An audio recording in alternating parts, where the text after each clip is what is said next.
자, 이번 주는 일단 저희가 이제 또 토론을 하는데 조금 이르긴 하는 것 같아요. 그러니까 3월 시장 전망 관련해가지고 뭐 3월 달이 뭐 시장이 상승할지 조정을 줄지 이거에 대해서 한번 이야기를 한번 해보도록 하겠습니다. 일단 박건호 전문가님께서 생각하시는 3월장 어떻게 올라갈 것 같습니까? 내려갈 것 같습니까? 저는 뭐 지금만 봤을 때는 사실 올라간 정말 솔직하게 말씀을 드리면 올라간다 떨어진다를 굳이 따질 필요는 없을 것 같아요. 네. 그러니까 약간 중립적인 스탠드고 쉬어가도 된다라고 생각을 하고 있는데 너무 그러니까 제가 말씀드리고 싶은 건 지수에 지금 연연할 필요가 없다는 뜻이죠. 그렇죠. 지수에 연연할 필요 없고 지금 종목 장세기 때문에 종목에 집중할 텐데 지난주에 최근에 이제 우리나라가 이제 이머징 국가 안에서는 우리나라 지수가 그렇게 높은 편은 아니었어요. 네. 우리는 근데 이제 이머징 국가 지수가 굉장히 좋았었는데 그 이유는 뭐 사실 달러죠. 달러의 그렇죠. 뭐 약세라기보다는 뭐 상승세 완화라고 해야 되나? 강세가 누그러지는 거? 강달러의 완화라고 해야 되는데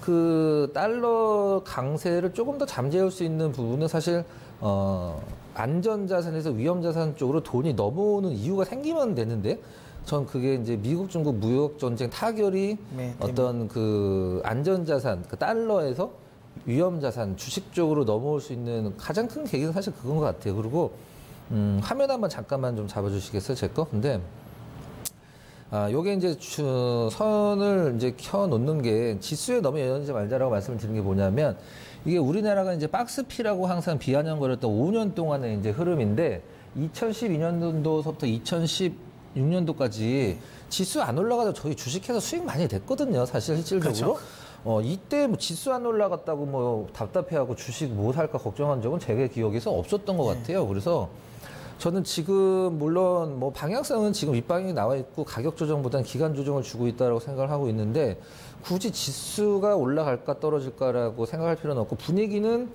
일단은 뭐 달러 강세가 조금 완화되는 분위기가 계속 유지만 되면 이제 달러 인덱스 자료가 있을 텐데 그 분위기만 유지를 해주면 굳이 뭐 여기서 시장에 뭐 크게 한번 염려스러운 부분이 나올 이유는 뭐 거의 없다. 뭐 브렉시트 하나 정도는 뭐 브렉시트도 저는 뭐 괜찮을 것 같아요. 너무 사골이죠. 너무 울가먹었지. 제가 이제 항상 브렉시트에 나면 막 신경 쓰지 마라. 우리 문 전문가님 어떻게 보세요, 그럼? 저도 이제 의견에 좀 동의하는 편인데 저는 이제 단기 조정은 있어도 방향은 여전히 상승이다라는 쪽이거든요. 근데 지금 뭐 박근호 전문가님께서 이야기하신 게 맞는 것 같아요. 그러니까 시장은 그런 것 같아요. 지난해처럼 방향이 추세적으로 하락이 나오는 걸 겁내하는 거지. 그러니까 떨어지더라도 하방이 막혀 있으면 겁 안 낼 것 같아요. 그러면 그 안에서는 계속 종목은 나오거든요. 그러니까 전체적으로 예를 들어 뭐 시스템적인 리스크가 나올 수도 있다. 아니면 경기 둔화가 완전히 돼가지고 아예 시장 자체가 무너진다. 이런 우려감만 없으면 사실 뭐 모든 종목은 나올 것 같아요. 네. 어떤 종목이든 계속 순환으로. 그래서 제가 보기에는 아까 이야기하신 것처럼 뭐 지수가 추세적인 하락을 보이지만 않으면 나쁘지 않을 거라 같고요. 최근에 코스피도 그렇고 코스닥도 그렇고 단기적으로 1월부터 해서 좀 많이 달려왔어요. 그래서 조금 쉬어줄 수는 있는 구간이다라고 생각되고요. 그래서 3월달 살짝은 쉬어줄 수 있을 것 같아요. 초반 부분은. 근데 그리고는 다시 또 달려갈 것 같은데요. 그럼 상승한다라는 전제 조건에 쉬어간다니까 잠깐 쉬면 그때 현금 갖고 계신 분들은 굉장히 좋은 기회가 올 것이다. 그렇죠. 근데 저는 현금 안 가지고 가셔도 될 것 같아요. 그러니까 지금 장이 제 개인적인 생각에는 그러니까 이런 것도 있지 않습니까? 현금이 만약에 하나도 없어. 그러니까 주식이 100%인데 조정 주면 어떡할까? 그러니까 이걸 고민할 장은 아닌 것 같아요. 그냥 기다리고 있으면 조금만 기다리면 다시 올라온다. 사실 뭐 농담 반 진담 반 솔직한 얘기로 작년에 네. 이 큰 하락장에서 당금질이 엄청 크게 됐기 때문에 그렇죠. 지금 뭐 웬만한 하락 갖고는 뭐 눈 하나 깜짝 안 하실 것 같은데? 그렇죠. 네, 그러니까 저도 개인적으로 생각합니다. 이거 지금 구간에서 뭐 지수가 뭐 2, 3% 조정 주는 거는 그냥 건전한 조정이라고 생각하실 것 같아요. 그리고 만약에 근데 그만큼 조정 주고 나서 이 회복이 더디면 문제인데 저는 그렇게 안 더딜 것 같아요. 그래서 굳이 지금 구간은 현금을 많이 보유할 필요는 없다. 제가 항상 이야기 드렸지 않습니까? 항상 시장의 중심 이슈를 봐야 된다. 뭐 브렉시트라든지 나머지 이슈는 전부 다 주변 이슈거든요. 이게 지금 시장의 방향성을 좌지우지하는 건 아닙니다. 중심 이슈는 결국에는 미중 무역 협상인데 이게 판이 안 깨질 것 같잖아요. 판 깨지면 제가 보기에는 다시 사실 하락이 나옵니다. 근데 판만 깨지지 않으면 하락할 가능성은 크지 않아요. 추세적인 하락은. 그렇다면 굳이 제가 보기에는 지금 구간에서 현금을 막 아끼고 할 필요는 없을 것 같다. 그렇게 보고 있습니다. 시장에서 뭐 미국, 중국 무역 전쟁 말씀해 주셨으니까 중국 쪽에서 좀 살펴볼 이슈 같은 건 좀 몇 개 있을 것 같은데. 네, 그래서 지금 3월 달 가장 중요한 건 이제 전인대죠. 3월 5일부터 시작하는 건데요. 제가 이제 표를 하나 준비를 했는데요. 올해 전인대는 꽤 제가 보기엔 눈여겨봐야 할 전인대라고 보는데요. 이제 뭐냐면 이제 흔히 말하는 2000년도 들어와서 지금 2019년, 그러니까 근 10년 구간이죠. 2009년부터 2019년까지 10년 동안 전인대의 흐름을 보면 지금까지는 딱 두 번이에요. 올해 빼고 이거는 이제 미리 예상하는 거예요. 2019년은. 근데 두 번만 경기라든지 그다음에 통화 정책과 관련된 부분에 그러니까 완화적인 부분이었어요. 그러니까 경기 부양책을 냈고요. 나머지는 전부 다 규제였어요. 그러니까 질적 성장. 그러니까 대부분 전인대 때 뭔가 아주 큰 부양책을 낸 것 같지만 실질적으로 저 두 번을 제외를 하면 대부분 다 질적 성장 이야기를 하고 환경 규제 이야기를 했고 다 그런 식으로 바뀌었어요. 그러다 보니까 전인대에 대한 기대감이 많이 꺾였었는데 올해는 다릅니다. 저때 2009년, 2008년 리만 사태 터지고 나왔던 전인대죠. 근데 2015년 그때 중국 차이나 쇼크 나왔을 때 부분이거든요. 그러니까 리스크가 있었던 시장에 리스크가 있었던 상황에서는 전인대에서는 항상 부양책을 냈어요. 이번도 똑같죠. 2018년 그리고 최근에 이제 경기 둔화 우려감이 있는 상황이기 때문에 뭐 질적 성장 안 할 것 같아요. 제가 보기에는 그쪽도 물론 하겠죠. 하지만 뭐 인프라 투자라든지 뭐 이쪽 관련 부분에 계속 제가 보기에는 좀 오히려 예전보다는 조금 더 긍정적인 경기 부양책이 나올 것 같고요. 이게 이제 증시를 좀 부양시키는 재료로 사용되지 않을까라는 생각을 합니다. 요 차트 하나만 더 보내는데요. 지금 이게 1월 달에 중국 지방채 발행 현황인데요. 이게 이제 왜 중요하냐면 보통 중국은 지금 지방채 발행이 원래는 4월에 할 수 있어요. 네. 그러니까 원래 예전에는 지방채 발행 자체가 안 됐어요. 그러니까 중앙정부에서만 다 발행을 했었어요. 근데 이제 아무래도 이제 중국이 좀 커져 나가다 보니까 지방정부 자체적으로 이제 지방채를 발행할 수 있게 해줬는데 그래도 어쨌든 승인을 받아야 되는데 그 승인을 떨어지려면 4월인데 지금 올해 같은 경우는 법을 바꿨어요. 그래서 지금 1월 달에도 그냥 찍어냈습니다. 이게 뭘 말하냐면 급해요. 그러니까 예전 같으면 경기가 좋을 때 같으면 4월 발행 때까지 기다릴 수가 있어요. 그러니까 뭐 예를 들어 지방 뭐 쉽게 말하면 SOC 공사를 하지 않겠습니까? 거기에 돈도 줘야 되고 이래야 되는데 뭐 예전에 한참 좋을 때는 굳이 지방채 발행 안 해도 그냥 줄 수 있었어요. 지금은 지방채 발행 안 하면 못 준다는 거죠. 그럼 자칫 잘못하면 경기 둔화가 더 심화될 수 있으니까 1월에 빨리 찍어버린 겁니다. 그리고 이번에 중국이 법을 또 바꿨어요. 여기 차트를 하나 더 보시면 일반 채권과 특별 채권이 있거든요. 근데 이게 정말 약간 이게 공산당이라서 가능한 것 같아요. 이 특별 채권은 부채로 안 잡혀요. 그러니까 지방 정부의 이 재무제표 상에 그러니까 일반 채권은 부채로 잡힙니다. 채권은 부채가 맞잖아요. 왜냐하면 돈을 갚아야 되는 거니까. 근데 이 특별 채권은 그렇지 않아요. 왜냐하면 특별 채권 같은 경우는 공공사업뿐만 아니라 수익에 대한 사업에도 돈을 투자할 수가 있어요. 이 채권을. 일반 채권은 무조건 공공사업에만 투자해야 되거든요. 근데 이 특별채권 같은 경우는 수익사업에도 투자를 할 수 있어요. 그래서 이제 이 중국 정부가 어떻게 판단했냐면 야, 수익사업에 투자하면 수익사업에서 돈 벌 수 있지 않냐. 그럼 이거는 채권이 흔히 말하면 그냥 채권이 아니라 돈을 벌 수 있는 거기 때문에 투자다, 자본이다. 그래서 부채로 인식 안 한다는 거예요. 이걸 지금 발행을 했습니다. 이것도 말 그대로 뭐냐면 중국이 지금 급한 거예요. 부채 문제도 급하기 때문에 이걸 어쨌든 돈을 메꾸려고 하는 것 같아요. 이것만 보더라도 이번에 올해 경기 부양은 좀 적극적으로 할 것 같습니다. 그러면 3월 달은 경기 부양에 대한 기대감이 좀 있지 않을까. 전인대가 끝날 때쯤이면. 그래서 저는 뭐 한 15일 이후에 시장은 좀 괜찮아지지 않을까? 1,544억 달러? 아닙니다. 위안이에요. 위안. 네. 우리나라 돈으로 하면 1월 달에 지금 발행된 게 총 한 6조 원 정도 된다고 보시면 됩니다. 그럼 이런 것들이 우리나라 어떤 시장에 좀 어떤 리스크로도 작용을 할 수? 나중에. 지금은 이건 안 될 것 같고요. 제가 보기에는 한 2022년 정도? 이때쯤이면 분명히 문제가 될 수 있을 것 같은데요. 아직은 괜찮을 것 같아요. 그래서 이거는 지금은 오히려 버블을 만들 수 있는 재료라고 저는 봐요. 뭐 이러한 것들을 바탕으로 이제 시장이 움직이고 그 안에서 이제 종목이 움직이긴 하지만 지금 이제 TV 보시는 시청자 입장에서는 사실 뭐 시체 말로 이런 생각을 할 수 있단 말이에요.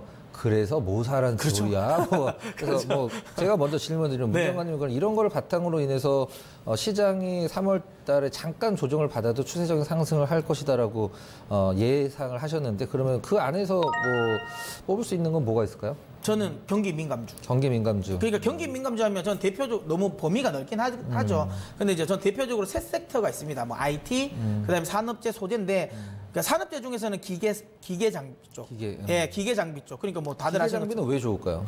뭐 딱 아까도 이야기된 것처럼 중국이 경기 부양을 하는데 지금 SOC를 많이 할 거예요. 어쩔 수가 없어요. 그래서 땅을 많이 팔 겁니다. 예전에는 아까 이야기했던 질적 성장이지만 지금은 그렇게 따지고 여지고 할 게 없어요. 일단은 제일 먼저 가시적으로 쉽게 경기 부양이 될 수 있는 쪽으로 저는 할 거라고 보기 때문에 뭐 기계 설비 쪽 그래서 이제 뭐 두산 인프라 코어라든지 근데 두산은 워낙 이 그룹 내에 노이즈가 많아서 제가 손이 살짝 안 가는데 그럼 뭐 현대건설 기계라든지 두산 인프라 막 아낀 종목 같아요. 그러니까요.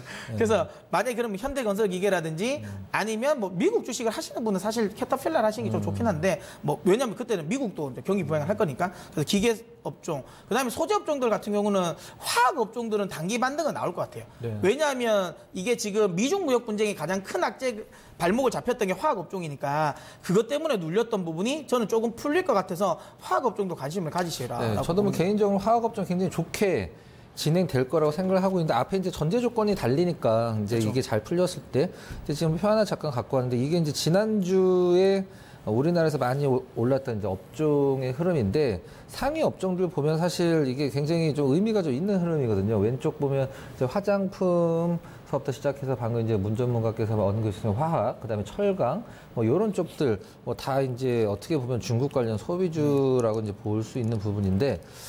전 개인적으로 사실 작년이 금융 장세였을까요? 실적 장세였을까요?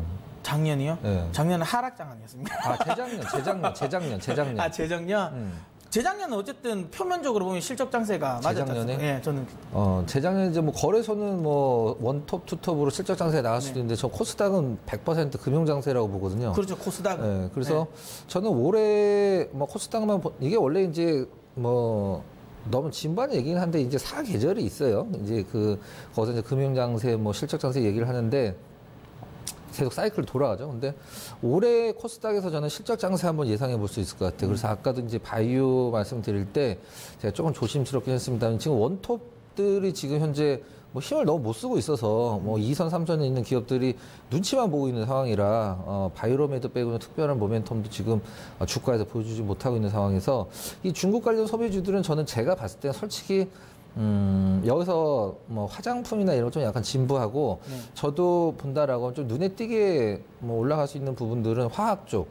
네, 화학 쪽이 좀 괜찮아 보이고 사실 근데 화학 섹터는 전 개인 투자자들이 이게 어떤 종목을 분석하는 데 있어서 굉장히 불가능한 업종이라고 생각해요. 지난주에 좋다고 했던 거 이번 주에 안 좋다고 그러고 맞죠. 이번 주에 너무 안 좋다고 했다가 다음 주에 또 좋아진다고 얘기를 하고 그래서 굉장히 힘들긴 합니다만은 누가 보더라도 가격적으로는 지금 우리나라 시총 상위 화학주들은 제가 봤을 때는 메리트가 있는 구간까지 좀 내려온 것 같아요. 정유주들도 좀 그렇고 그래서 뭐 대형주 하시는 분들 화학주들 보시면 될 것 같고 저는 굳이 뭐 중국, 미국 무역 전쟁이 뭐 굉장히 우호적으로 해결해서 약간 나간다라고 해서 중국 관련 주식보다도 아까 계속 강조드렸듯이 시장에 이제 눈치를 안 보면 시장이 이제 눈치를 안 볼 정도면 종목군들의 개별 탄력, 본인들이 갖고 있는 기업들의 색깔이 이제 나타나게 되는데 그런 이제 움직여야 되는데 작년에 시장 눈치 보면서 못 움직였던 기업들, 그런 기업들, 뭐 어떤 섹터다, 뭐 업종이다 딱히 뭐 정하기 힘들죠. 근데 굉장히 뭐 싸고 실적도 굉장히 작년에 좋아졌는데, 작년에 장이 워낙 안 좋았기 때문에 빠진 종목군들, 그런 종목군들 사실 뭐 한두 개겠어요? 굉장히 많다고 생각하고 있는데, 저는 뭐 중국 관련 소비주들도 뭐 모멘텀상 심리적으로는 센티 쪽으로는 굉장히 좋고, 이 중에서 저는 뭐 문전문간에 좀 약간 비슷한 화학 쪽이 가장 개인적으로는 메리트가 있어 보입니다. 저는 이제 아까 화학주 플러스 그다음에 저는 이제 IT도 IT도 사실 경기 민감주잖아요. 그쵸, 그리고 이제 당연히. 항상 얘기했지만 미중 무역 분쟁에 관련된 부분에서 또 수혜가 또 될 수 있다라고 보기 때문에 IT 섹터 내에서는 아까 이야기된 것처럼 반도체를 하실 거면 반도체 소재 쪽, 그다음에 이제 이 만약에 장비업 쪽을 하실 것 같으면 디스플레이 관련 장비 쪽을 좀 그것도 저는 관심을 가지셨으면 좋겠어요. 우리 요 얘기를 안 할 수가 없을 것 같은데 종전? 네. 종전 선언이 되면 네. 거기서 이제 주식하는 사람들 생각해 볼 게 뭐 남북 테마점들 말고 그동안에 그 코리안 디스카운트라는 네. 단어로 우리나라 종목군들이 기업들이 굉장히 저평가를 받았다는 얘기가 상당히 많이 그렇죠. 많았잖아요. 우리나라 기업들 중에 코리안 디스카운트를 받은 기업이 사실 지금 있을까? 이제는 꽤 많이 올라가지고 예, 이거 뭐 저도 그걸로 인해서 네. 종전으로 인해서 테마주들 말고 네. 코리안 디스카운트가 해소가 돼서 그 시장에 작용을 할까? 그게 2018년 그러니까 초반에 한번 이제 그 경협주 움직일 때 그때 한번 같이 다 가지 않았을까요? 예, 저는 개인적으로는 뭐 그거 대형주는 뭐 이 경협 뭐 종전 이걸로는 크게 안 될 것 같아요. 할 거면 아주 장기적으로 보면 그거는 이제 우리들이 보는 시각이고 그렇죠. 외국인들이 봤을 때 만약 시선이 바뀔까? 만약에 문 전문가께서 외국인이다. 네. 근데 내가 저거 한국은 이제 언제 전쟁 날지도 모르고 불안해서 투자를 못 하겠다는데 그런 시선이 바뀔까? 아니요, 저는 안 바뀔 것 같은데. 왜냐하면 아니 그러니까 반대로 그것 때문에 투자를 안 한 사람이 있을까? 저는 안 했을 것 그렇죠. 같아요. 그냥 네. 했을 것 같아요. 네, 왜냐면 이게 빼려면 다 뺄 수 있지 않겠습니까? 뭐 전쟁이 어디도 안 나진 않을 거고 제가 보기에는 뭐 그러지 않았을 것 같아서 좀 이야기하면 대형주는 저는 뭐 코리아 디스카운트 너무 지나치게 저는 그건 것 같고요. 뭐 중소형주는 아까 이야기했지만 모멘텀 받을 수 있지 않나 생각을 하고 있습니다. 근데 요거는 이제 약간 시간이 남아서 하나 또 이야기하고 싶은 게 화장품 이야기가 뭐 중국 관련 소비주가 이야기가 나서 이야기되는 건데 혹시라도 이제 중국 관련 소비주 중에서 대표적으로 그게 있지 않습니까? 뭐 카지노라든지 그러니까 면세점, 그다음에 화장품 그렇게 되나요? 보통 이렇게 되면 여행주까지 뭐 그렇게 해서 요렇게 만약에 나누면 어떤 게 그래도 제일 중국 괜찮은 것 관련 같아요? 소비주를 사실 저는 꼭 우리나라에서 찾을 필요는 없다고 생각하고 있어요. 중국 거 사면 된다. 아니 그게 아니라 중국 관광객이 지금 우리나라 지금 잘 안 와요. 그렇죠. 일본 엄청 많이 가거든요. 네. 근데 아까 종목 상담 올려주신 분은 이제 JTC라고 일본 면세점. 네. 뭐 저도 한번 이 종목 관심 있게 한번 분석해 본 적이 있었는데 이런 그럼 일본 쪽이 오히려 그렇죠. 예, JTC 근데 뭐 꼭 일본 쪽에서 면세점 하는 거 아니고 우리나라 인천 네. 공항에도 이제 지분 갖고 있으니까 면세점. 그래서 지금 중국 관광객들 우리나라보다 일본 엄청나게 많이 가고 있거든요. 그래서 중국 그 소비 관련 중국 사람들이 우리나라만 온다고 생각하는 것도 잘못된 거예요. 그렇죠. 그러니까 일본을 많이 가니까 일본 면세점 3위 정도 하고 있는 JTC 같은 기업들 뭐 일본에도 있고 우리나라 인천공항에도 뭐 면세점 지분 있고 하니까 그런 기업들이 저는 중국 뭐 소비 관련주로 시장에서 오히려 관심 있게 관심을 받을 수 있다 생각합니다. 저도 이제 약간 딱 머리가 좀 반짝하는 생각이네요. 그렇네요. 맞습니다. 갑자기 이야기 들으니까 제가 할 말이 별로 없어진 것 같은데 맞는 것 같아요. 갑자기 지금 들으니까 저도 갑자기 JDC 굉장히 사고 싶어지네요. 시선이 맞죠. 그렇죠. 왜냐하면 우리나라만 가는 건 아니니까 당연히 이제 중국이 이제 경기가 그러니까 내수 부양이 되고 소비가 살아나면 충분히 갈 수 있다라는 거 괜찮은 것 같네요. 아이디어인 것 같습니다. 저는 이제 화장품 이야기할 때 저는 그 이야기 하려고 그랬거든요. 요즘에 이제 저는 약간 이제 부정적인 부분. 지금 박은호 전문가님께서 이야기하신 것처럼 중국 사람 우리나라 별로 안 오고 예전에 그러니까 대부분 이제 우리나라 화장품주들 지금 좀 작은 종목들 있지 않습니까? 안 팔리거든요, 실적이. 그러니까 중국에서 어차피 안 돼요. 근데 그 종목들이 기대하는 건 면세점 매출 아니면 그러니까 결국엔 중국 사람들이 와서 사는 거잖아요. 예. 아니 뭐 로드샵 뭐 이런 건데 기본적으로 요즘에 로드샵 다 망한 거 아시죠? 다 안 되는 거 아시잖아요. 이니스프리 뭐 그다음에 스킨푸드부터 해서 다 잘 안 돼요. 대부분은 이제 올리브영 같은 약간 편집샵이나 뭐 그런 쪽에서 많이 사다 보니까 그쪽 관련 부분이 많이 약해졌어요. 그래서 저는 뭐 중국 관련 뭐 소비주라고 해가지고 화장품 이런 작은 화장품주들은 저는 안 하는 게 맞지 않나라는 생각을 하고요. 뭐 대형주 정도는 저는 괜찮다라고 보고 있습니다. 근데 지금 생각해보니까 저도 이제 JDC 괜찮게 한번 지켜봐야 될 것 같네요. 자, 그럼 이렇게 해서 지금 저희가 뭐 준비했던 토론은 마무리하면 될 것 같아요. 중요한 건 원래는 저희가 뭐 이렇게 하락할 종목은 어떻게 되냐 이것도 한번 이야기할 것 같은데. 시간이 모자랐네요. 네, 근데 뭐 굳이 근데 하락할 종목을 예상할 필요가 있나요? 없을 수도 있어. 네, 그러니까 저는 굳이 그 이야기를 할 필요 없을 것 같고요. 일단 저희가 뭐 결론을 내리자면 뭐 3월 시장 그렇게 뭐 걱정 안 하셔도 될 거라 생각하시면 될 것 같고요. 그다음에 이제 관련해서 관심 가지실 거는 저희 두 사람이 공통적으로 관심을 가지는 섹터는 화학 섹터 이쪽에 관심을 가진다라고 보시면 될 것 같고요. 뭐 박근호 전문가님께서는 이야기하시는 것처럼 일본 쪽에 오히려 관광 쪽 수요 증가에 대한 기대감 있는 종목 한번 관심 있게 보시라고 이야기 드렸고요. 저는 이제 IT 섹터 쪽 한번 관심 가져보시라고 이야기했네요. 이렇게 해서 마무리하도록 하겠습니다. 종토방과 작별하고 야인시대, 종목 진단은 야인시대. 예민한 테마주도 야인시대, 종목 진단은 야인시대. 평일 저녁 9시, 야인시대, 종목 진단은 야인시대. 퀄리티 있는 종목 진단, 야인시대 리턴즈. 내일의 종목 진단, 야인시대.